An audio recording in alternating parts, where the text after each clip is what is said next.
محروم لوگ۔ پیارے پیارے اسلامی بھائیوں، شب برات بےحد اہم رات ہے۔ کسی صورت سے بھی اسے غفلت میں نہ گزارا جائے۔ اس رات رحمتوں کی خوب برسات ہوتی ہے۔ اس مبارک شب میں اللہ تبارک و تعالیٰ بنی کلب کی بکریوں کے بالوں سے بھی زیادہ لوگوں کو جہنم سے آزاد فرماتا ہے۔ کتابوں میں لکھا ہے قبیلہ بنی کلب قبائل عرب میں سب سے زیادہ بکریاں پالتا تھا۔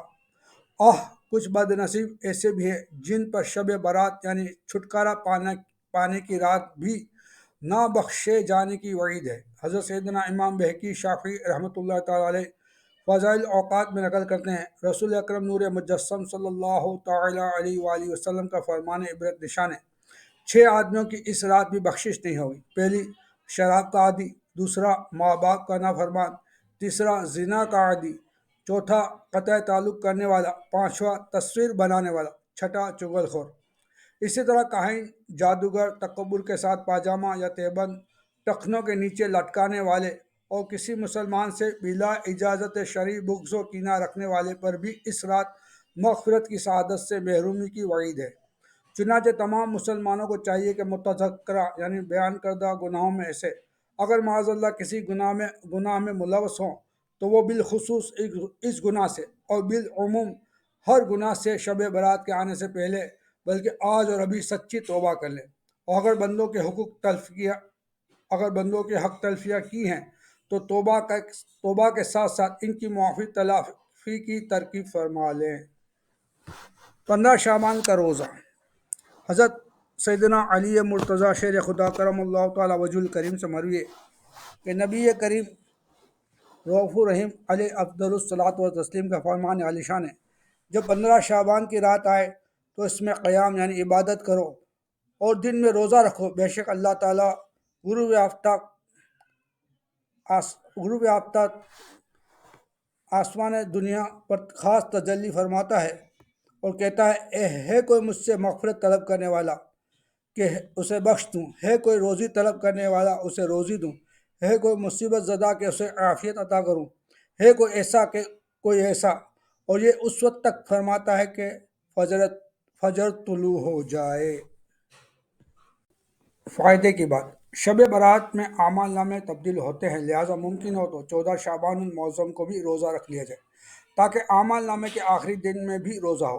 14 شعبان کو عصر کی نماز باجماعت پڑھ کر وہیں نفل اعتکاف کر لیا جائے اور نماز مغرب کے انتظار کی نیت سے مسجد ہی میں ٹھہرا جائے تاکہ اعمال نامہ تبدیل ہونے کے آخری لمحات میں مسجد کی حاضری، اعتکاف اور انتظار نماز وغیرہ کا ثواب لکھا جائے، بلکہ زیر نظیر ساری رات ہی عبادت میں گزاری جائے۔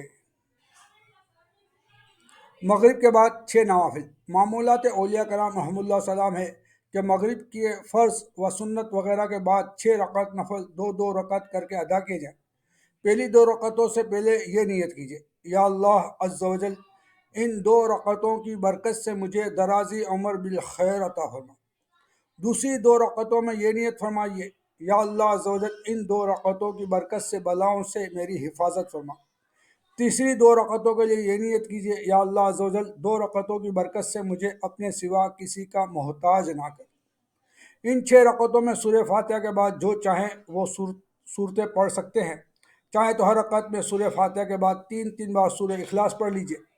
ہر 2 رکعت کے بعد 21 بار قل ھو اللہ پوری صورت یا 1 بار سورہ یاسین شریف پڑھیے، بلکہ ہو سکے تو دونوں ہی پڑھ لیجیے۔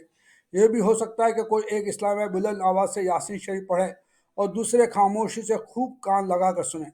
اس میں یہ خیال رہے کہ سننے والا اس دوران زبان سے یاسین شریف بلکہ کچھ بھی نہ پڑھے۔ اور یہ مسئلہ خوب یاد رکھیے کہ جب قرآن کریم بلند آواز سے پڑھا جائے تو لوگ سننے کے لیے حاضر ہیں، ان پر فرض عین ہے کہ چپ چاپ خوب کان لگا کر سنیں۔ انشاءاللہ رات شروع ہوتے ہی ثواب کا انبار لگ جائے گا۔ ہر بار یاسین شریف کے بعد دعائے نصف شعبان بھی پڑھیے۔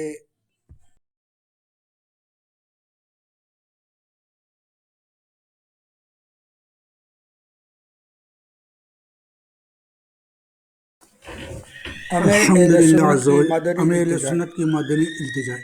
الحمدللہ عز و جل امیر سنت کا سال ہر سال سے شب برات میں بیان کردہ طریقے کے مطابق 6 نوافل و تلاوت وغیرہ کا معمول ہے۔ مغرب کے بعد کی جانے والی یہ عبادت نفل ہے، فرض و واجب نہیں، اور نماز مغرب کے بعد نوافل و تلاوت کی شریعت میں کہیں ممانعت بھی نہیں۔ حضرت علامہ ابن رجب حنبلی رحمۃ اللہ تعالی علیہ لکھتے ہیں اہل شام میں جلیل القدر تابعین مثلاً حضرت سیدنا خالد بن معدان، حضرت سیدنا لقمان بن عامر حضرت سیدنا مکحول، حضرت سیدنا لقمان بن عامر رحمہ اللہ السلام وغیرہ شب برات کی بہت تعظیم کرتے تھے اور اس میں خوب عبادت بجا لاتے۔